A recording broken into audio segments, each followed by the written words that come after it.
Ladies and gentlemen, my name is TotalBiscuit. I'm here to ask and answer one simple question. WTF is Crimsonland? More to the point, why on earth am I looking at Crimsonland in 2014 when that game originally came out in 2003?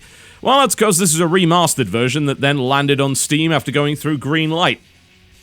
Back in the day, Crimsonland was pretty cool. It was a shareware game about slaughtering a lot of stuff at any given time with many guns. You would go through various quests, unlock weapons and perks, and the survival mode, being the real meat of the game, is where you would attempt to survive as long as possible to get the highest possible score while leveling up, which would give you perks and also getting access to a wide variety of different weapons.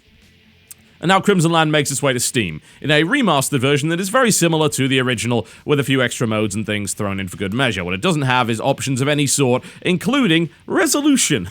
You want to change your resolution, and it doesn't default to the right one? Well, hope you like editing XML files, because that's how you do it. Pretty silly. This should not even be a thing. I don't know why it is. You can't rebind the keys either, by the looks of it. There aren't that many keys to actually rebind, but you can't do it. You can, but you won't find them in the options menu here at all. You've actually got to start the game and hit escape in order to see it, which is all kind of a bit dumb. Here are the weapons I currently have unlocked. I've got about half of them. Most of them can be unlocked through the quest mode. I believe there's some bonus weapons you can get via doing hardcore, but that means that the survival mode initially is not particularly enjoyable because it lacks the right number of pickups. You also unlock a lot of perks in the process. If we go back to extras, you will find the perks here. This is how many I currently have. I've got over half of them. You start with maybe 2 lines of these, and then I've got a few extra. All these perks do some pretty interesting things, and you will be able to pick them as you go through the survival mode. So we're going to do a little bit of quest, and we'll do a little bit of survival as well. Now, I'll probably die on quests, because these are pretty difficult. I've gone through the first set of... I have actually beaten those. I just didn't get the gold star on some of them. So, I've gone through about 20 levels. I'm now on, like, level 27. And it's pretty difficult. Spiders Incorporated. God, I hate you. So, welcome to the world of Crimsonland. On this level, it actually starts you with a plasma minigun, which is quite generous of it, but you certainly need it. There's no real doubt about that. Most of the levels start you off with a pistol, which is unequivocally bad in comparison to every other weapon. So you will want to try and grab another weapon as quickly as possible, and usually those are found through killing creatures. And the first couple of creatures you'll kill on any level, if you have a pistol, it will drop a gun, and then every now and again it's going to drop a different gun as well. Outside of that, you'll be picking up power-ups, and then you'll be wandering around killing stuff, and that is it. Every now and again in the survival mode, you will level up, and that will allow you to pick a perk. But otherwise, you're running over power-ups, killing as many things as possible, and trying not to die. It really is as simple as that. There is nothing more complicated in regards to this title whatsoever. It doesn't have very many buttons, as I think you can probably see here. These are the buttons. That's it. If you're expecting any kind of activatables, they don't exist. It's about as simple as it gets. Even uses the same set of controls, the same audio from the previous title that was released in 2003. So, a remaster it might be, certainly with higher resolution and some extra modes and perks and weapons and things like that, but it's definitely not a massive evolution of what was there previously. That said, I can't imagine that the people that like Crimsonland would have wanted anything of the sort. Although maybe just maybe they would have expected a little bit more out of the title than what it gives. I personally am someone that loves a game called Nation Red, which was heavily inspired by this. Nation Red, Crimsonland, yeah, I think you can certainly see where that's coming from. And that was like this, but with zombies and a few extra features. It had some fairly nice stuff in there, honestly. Like a lot of activatable items such as dynamite and grenades and things you could activate. It also had melee weapons that could be used. There was a dodge roll available as well. And later on... Oh, well, I got murdered by spiders. That was to be expected. Later on, they gave you things like unlockable classes. They've been updating that game for years, actually. It's really quite impressive. So, when you play Nation Red and then you come back to something like Crimsonland, Crimsonland definitely feels a little bit basic. But, does that mean it's bad? No, not at all. It's got the online leaderboards, which, as you can see, is pretty fantastic. It also has 4-player co-op. Unfortunately, it's local only, which is a bit of a kick. I'm pretty sure that Nation Red actually has 2-player online co-op now. It used to be local only, but I'm fairly sure they've upgraded that at this point. Alright, and this is the survival mode. So, let's have some fun with some different weapons. Here we go. But after playing quite a lot of Nation Red and then going back to Crimsonland, I can certainly see the appeal because Crimsonland does have a number of nice little edges on Nation Red. For instance, it has very clear graphics, in particular this new version. It's a top-down view with very clear distinctions between the enemies, whereas Nation Red, well, most of the enemies look the same, which is certainly not helpful because they're all zombies of various sorts. And the graphics are fairly muddy. They're quite brown and grey. This is extremely colourful, which is great because you need to see exactly where every enemy is on the screen at any given time. Otherwise, you could end up being in a whole lot of trouble. So when it comes to clarity and display, the remastered version of Crimsonland does a really, really good job. It also, of course, runs really, really well, but then again, so does Nation Red. And you can have a lot of enemies on the screen at any given time. An absolutely absurd number. Alright, so I've leveled up. I get to pick a perk. Let's see. Unstoppable Mr. Melee. Let's do that. Uranium-filled bullets and instant winner. I'll go with uranium-filled bullets there for the extra damage. And it's a case of surviving as long as possible until you die and picking up a bunch of power-ups and getting as many perks as possible. You can only equip one weapon at any given time, so you better be careful about what you pick up. And the game doesn't drop a lot of weapons on you either, actually, which can be a bit of a problem, because if your first weapon's one that you didn't want, the chances are you're not going to be getting another weapon for quite a while, which can be a bit of a bind. In the quest mode, every time you unlock a new weapon, it will drop that weapon instantly on the next level. We're going to pick up the multi-plasma here, which is kind of a scatter plasma. There we go. But this is it. I mean, there's not, honestly, a lot else to say about it. It is a very, very simple game indeed, and that is, of course, I would imagine what you would expect. What shall we get? Yeah, let's get Anxious Loader, actually. Faster reload is certainly a lot better. Is it fun? Well, hell yeah, it's fun. Of course it is. If you're looking for some Smash TV, probably like Robotron as well.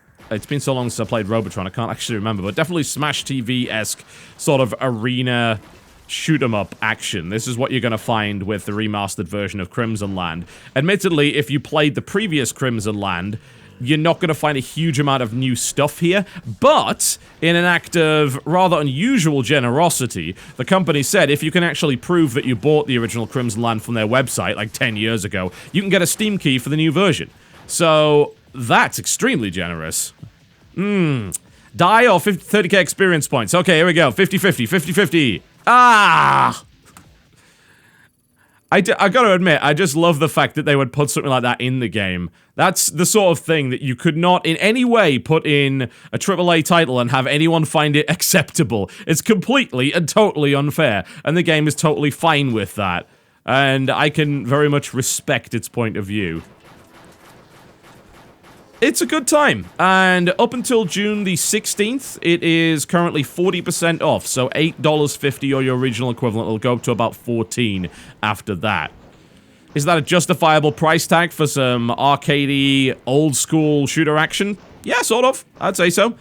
As long as that's all you're looking for, because that is all you will find. If you do happen to have a PC with a bunch of controllers or whatever plugged in and a bunch of people to play it with, the 4-player co-op, of course, is an absolute blast. I did try the 2-player co-op, managed to grab the misses for that, and it was okay. It was actually a lot of fun indeed. 4-player, I imagine, would be absolute madness. Absolute, complete, and total madness. This is one of those one-trick pony games where it does one thing really, really well. Although, if you are looking for an alternative, especially since the Steam sale is coming up very soon, and this will probably be heavily discounted, Nation Red actually has more features, and it still gets updated. I mean, that game's been out for years, and it still gets updated, which just blows my mind. Oh, come on! Wanted that Fatal Lottery and failed again. How absolutely disappointing. And what I would also say, if I was to criticize anything else, is the fact that the way that it does its weapon and perk unlocks requires you to play the quest mode. And the quest mode has some really nasty difficulty spikes in it. There's some very, very hard levels. What I will say in comparison to Nation Red is that the single-player quests are very well designed. And they often have nice gimmicks, and they have specific strategies that you have to execute in order to beat them. There's a lot of kind of just horde-style levels of killing everything. But the questing mode, while extremely difficult and often very frustrating and rage-inducing, is extremely challenging. Fast loader or anxious loader. You can speed up the process by clicking your reload button as fast as possible. I can go instant winner. Poison bullets. We'll go with fast loader there. That seems a little bit more reliable. So, half of me says that I don't like the fact that I have to play through that quest mode in order to get the best out of survival, which is really like where the game shines. In quest mode, you don't get perks, which is half the fun, in my opinion. Getting the level ups and getting the random perks really seems like the way to go with a game like this. And you don't get that in questing mode, but you need to play the questing mode in order to unlock your weapons and perks to play survival. However, the counter-argument to that is the questing mode is very different to the survival mode because each level is handcrafted. So there is an argument to be made that that is a cool, different experience, and it really adds to the longevity of the title. Make your mind up as to what your opinion on that actually happens to be. And bear in mind, go on, we're going for it again. Yes! Excellent, we actually succeeded this time around. Oh, wow. Infernal Contract, 99% of my health for 3 new perks. Yep, works for me. Okay, let's go with that. Fast Shot. Interesting.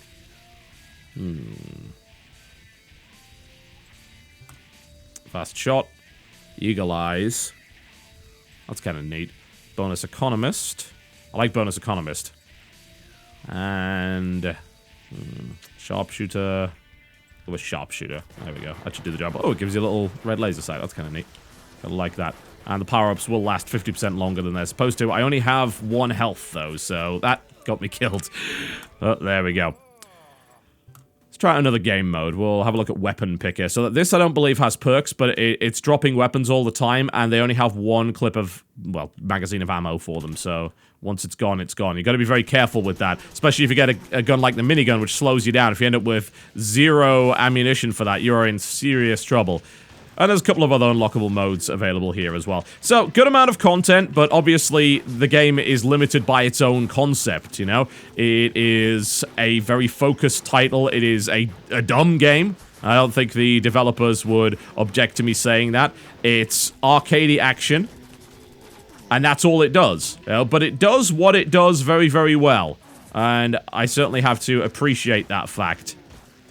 So maybe it is what you're looking for, especially if you want to revisit a classic from 10 or so years ago. And if you have your old key, go email them. The details are actually on the screen when you head over to the store page. And you might be able to get yourself a remastered version of Crimsonland, which is pretty cool. So there you go. There's not really a lot else to say about it. I think I still prefer Nation Red if I was to have to choose between the two.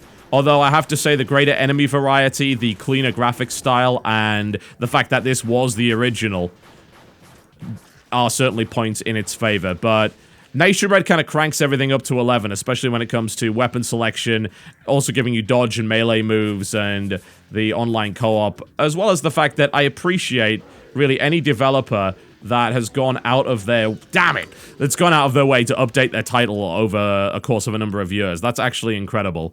And that, I feel, should definitely be appreciated. But there you go, folks. Crimsonland, available on Steam for currently $8.50 during the sale. It'll be $14 after June the 16th, or your regional equivalent. My name has been TotalBiscuit. Thank you very much for watching, and I will see you next time.